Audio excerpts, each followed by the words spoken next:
Hello everyone. आज अपन बात करेंगे क्लास 6 के चैप्टर फर्स्ट हिस्ट्री का, जिसका नाम है what where how and when. क्या, कहाँ, कैसे और कब, इसके बारे में आज अपन विस्तार से अध्ययन करेंगे। हिस्ट्री यानी कि इतिहास क्या है। इतिहास घटनाओं का एक कालक्रमिक खाता है, जैसा कि वे अतीत में हुई थी। इसके बारे में इतिहास बताता है। यानी कि इतिहास एक कालक्रमिक घटना है जिसके बारे में बताता है कि वे अतीत में क्या हुई थी। Why should we study history, हमें इतिहास का अध्ययन क्यों करना चाहिए। इसके 3 पॉइंट हैं। हमें इतिहास का अध्ययन इसलिए करना चाहिए क्योंकि यह हमें अतीत के बारे में बताता है, हमारे ओवर पास्ट के बारे में यानी हमारे अतीत के बारे में बताता है, इसलिए हमें इतिहास का अध्ययन करना चाहिए। सेकंड है, यह हमें अपने प्राचीन संस्कृति और जीवन शैली के बारे में समझ देता है। यानी कि हमारे कल्चर और लाइफ स्टाइल के बारे में इतिहास बताता है, इसलिए हमें इतिहास का अध्ययन करना चाहिए। थर्ड है, यह हमें आज के विश्व की समस्याओं को हल करने में मदद करता है। यानी कि solve the problem of the present day world, यानी कि आज के विश्व की समस्या को हल करने में भी इतिहास मदद करता है, इसलिए हमें इतिहास का अध्ययन करना चाहिए। नेक्स्ट बात करते हैं टाइम फ्रेम्स ऑफ हिस्ट्री, यानी कि इतिहास के समय फ्रेम। इसके बारे में अपन अध्ययन करेंगे। इसके 3 पॉइंट हैं। इसमें फर्स्ट है, इतिहासकार भेद समझ के लिए कालक्रम का अनुप्रयोग करते थे। ईसा मसीह के जन्म को वर्ष शून्य के रूप में लिया गया है, यानी कि जो ईयर 0 है, ईसा मसीह के जन्म को वर्ष के रूप में लिया गया है। सेकंड बात अपन बात करते हैं BC और AD की, जिसमें लिखा हुआ है कि मसीह से पहले की किसी भी घटना को, मसीह से पहले की किसी भी घटना को BC से पहले और यीशु के जन्म के बाद किसी भी घटना को AD के नाम से जाना जाता था। यानी कि एनो डोमिनी यानी कि AD के नाम से जाना जाता था। थर्ड है कि इतिहास की समय रेखा को 3 चरणों में बांटा गया है, जिसका नाम है, फर्स्ट है प्रागैतिहासिक, सेकंड है इतिहास और थर्ड है इतिहास समर्थक। आगे की बात करते हैं, वेयर डिड पीपल लाइव, यानी कि लोग कहाँ रहते थे। इसके 4 पॉइंट हैं। इसमें फर्स्ट है कि लोग नदी घाटियों के पास रहते थे। इसका कारण यह था कि नदियों ने सभी प्रयोजनों के लिए पानी प्रदान किया। यानी कि लोग, पहले के जो लोग हैं, नियर रिवर यानी कि नदियों के पास रहते थे, क्योंकि नदियों ने सभी प्रयोजनों के लिए पानी प्रदान किया। सेकंड पॉइंट की बात करते हैं। इसमें यह पाया गया है कि लोग कई हजार साल पहले नर्मदा नदी के किनारे रहते थे। यानी कि जो लोग थे वो सबसे पहले नर्मदा नदी के किनारे रहते थे। थर्ड पॉइंट है कि उत्तर पश्चिम में सुलेमान और कीथर पहाड़ियों के पास जीवन के निशान पाए गए हैं। यानी कि जो उत्तर पश्चिम का जो हिस्सा है उसमें सुलेमान और कीथर पहाड़ियों के पास में जीवन रहने के निशान पाए गए हैं। इसलिए पता लगाया जा सकता है कि पहले नर्मदा नदी के पास में सुलेमान और कीथर पहाड़ियों के पास में लोग रहते थे। 4 पॉइंट है कि हिमालय पर्वत ने सदियों से भारत और मध्य एशिया के बीच प्राकृतिक बाधा के रूप में कार्य किया है। इसी के साथ में ही गंगा के किनारे भी जीवन के निशान मौजूद थे, जिसमें मगध, काशी, वज्जी जैसे महाजनपद 2500 साल पहले फूले थे। इसलिए कहा जा सकता है कि नर्मदा नदी के किनारे, गंगा नदी के किनारे मानव जीवन के निशान पाए गए हैं।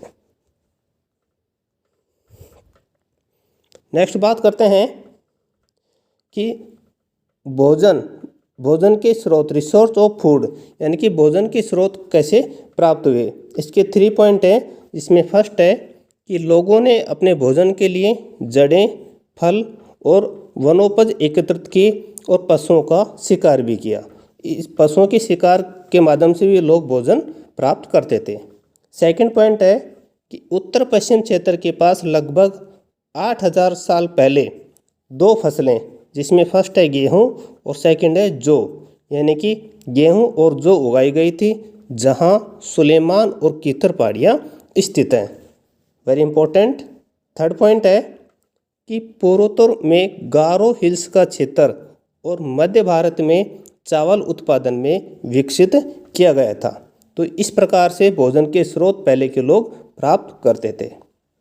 नेक्स्ट बात करते हैं डेवलपमेंट ऑफ सिटीज़, यानी कि शहरों का विकास कैसे हुआ, इसके बारे में अपन देखते हैं। जिसमें 3 पॉइंट हैं, जिसका फर्स्ट पॉइंट में ये है कि सिंधु नदी और उसकी सहायक नदियों के शुरुआती शहरों के उत्कर्ष के लिए जिम्मेदार है। यानी कि शहरों के विकास में अपन बात करें तो सिंधु नदी और उसके सहायक नदियों के किनारे शहरों का विकास हुआ। सेकंड पॉइंट है कि बाद की अवधि में गंगा नदी और उनकी सहायक नदियों जैसे सोन, चंबल, यमुना नदियों के तट पर भी विकसित शहर हुए हैं। और थर्ड पॉइंट है गंगा नदी के दक्षिण में विकसित इन शहरों को अपनी सहायक नदियों के तट के ऊपर विकसित किया गया है, जिसमें मगध नाम का सबसे शक्तिशाली महाजनपद माना जाता था और इसका शासक बहुत ही शक्तिशाली था। Very important point.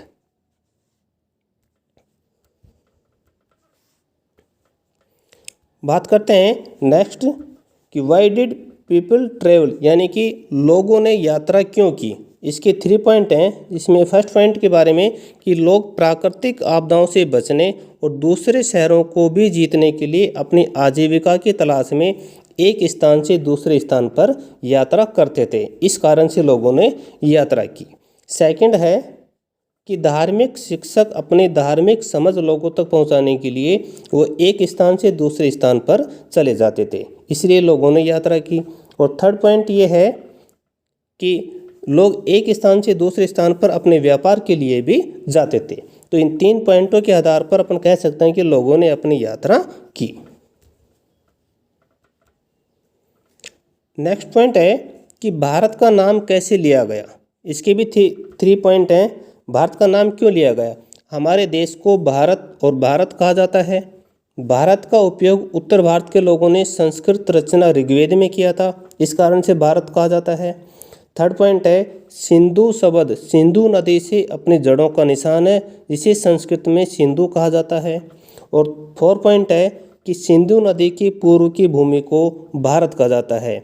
इन 4 पॉइंट के आधार पर भारत का नाम लिया गया था। नेक्स्ट है कि हमें अतीत के बारे में कैसे जानना है। How to we know about the past, हमें अतीत के बारे में कैसे जानना चाहते हैं।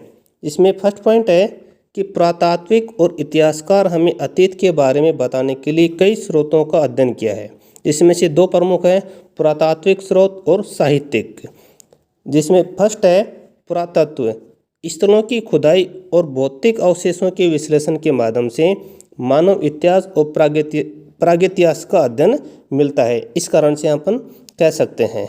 थर्ड पॉइंट है कि पुरातात्विक स्मारकों, कलाकृतियों और शिलालेखों और सिक्कों जैसे स्रोतों का भी उपयोग करते थे।